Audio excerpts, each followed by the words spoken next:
5 साल की बेटी बाजार में गोलगप्पे खाने के लिए मचल गई। किस भाव से दिए भाई? पापा ने सवाल किया। गोलगप्पे वाले ने जवाब दिया, 10 रुपए के 8 दिए साहब।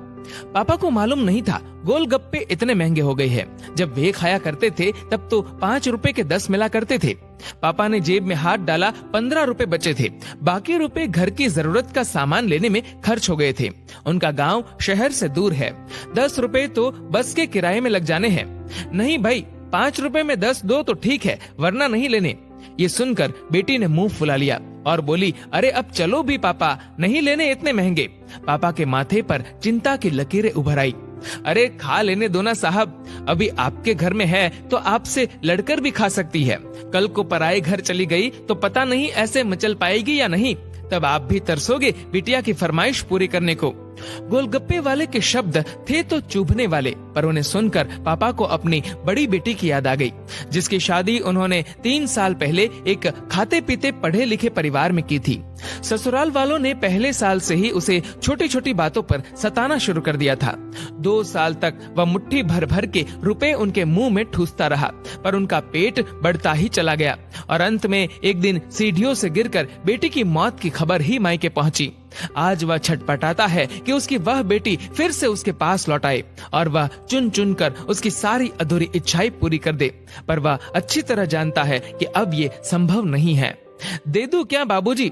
गोलगप्पे वाले की आवाज से पापा की तंद्रा टूटी। गोलगप्पे वाले से बोले, रुको भाई 2 मिनट। पास ही में किराने की दुकान थी जहां से उन्होंने घर के लिए जरूरत का सामान खरीदा था। वे तुरंत उस दुकान पर गए और खरीदी गई 5 किलो चीनी में से 1 किलो चीनी वापस की तो 40 रुपए जेब में बढ़ गए। फिर ठेले पर आकर पापा ने डबडबाई आंखें पोंछते हुए कहा, अब खिला दे भाई। हाँ, तीखा जरा कम डालना, मेरी बिटिया बहुत नाजुक है।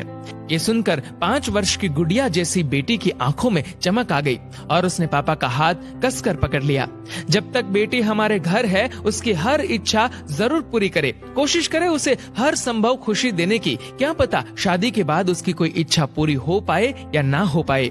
ये बेटियां भी कितनी अजीब होती है। जब ससुराल में होती है तब मायके जाने को तरसती है, सोचती है कि घर जाकर माँ को ये बताऊंगी, पापा से ये मांगूंगी, बहन से ये कहूंगी, भाई को सबक सिखाऊंगी और मौज मस्ती करूंगी। लेकिन जब सच में मायके जाती है तो एकदम शांत हो जाती है, किसी से कुछ भी नहीं बोलती, बस माँ बाप भाई बहन से गले मिलती है, बहुत खुश होती है।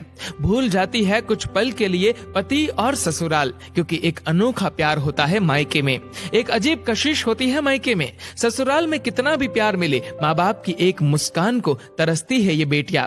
ससुराल में कितना भी रोए पर मायके में एक भी आंसू नहीं बहाती ये बेटियां, क्योंकि बेटियों का एक भी आंसू माँ बाप भाई बहन को हिला देता है, रुला देता है। कितनी अजीब है ये बेटियां, कितनी नटखट है ये बेटियां, भगवान की अनमोल देन है ये बेटियां।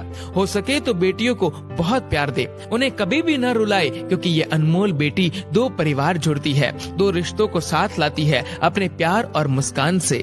ईश्वर से प्रार्थना यही है कि सभी बेटियां खुश रहे हमेशा, भले ही वो मायके में हो या ससुराल में। खुशकिस्मत है वो लोग जो बेटी के बाप है, उन्हें भरपूर प्यार दे, दुलार करे, और यही व्यवहार अपनी पत्नी के साथ भी करे, क्योंकि वो भी किसी की बेटी है जो अपने माँ बाप का घर छोड़कर आपके साथ पूरी जिंदगी बिताने आई है। उसके पिता की सारी उम्मीदें सिर्फ और सिर्फ आपसे है। दोस्तों, इस वीडियो को लेकर आपकी क्या राय है नीचे कमेंट करके जरूर बताएगा, और अगर आपको ये वीडियो अच्छा लगा हो तो इस वीडियो को लाइक करेगा, शेयर करेगा ज्यादा से ज्यादा लोगों तक, और ऐसे ही और भी इंस्पिरेशनल वीडियोस के लिए सब्सक्राइब करें हमारे यूट्यूब चैनल को और फेसबुक पर फॉलो करें हमारे पेज को। धन्यवाद। डाउनलोड मौज।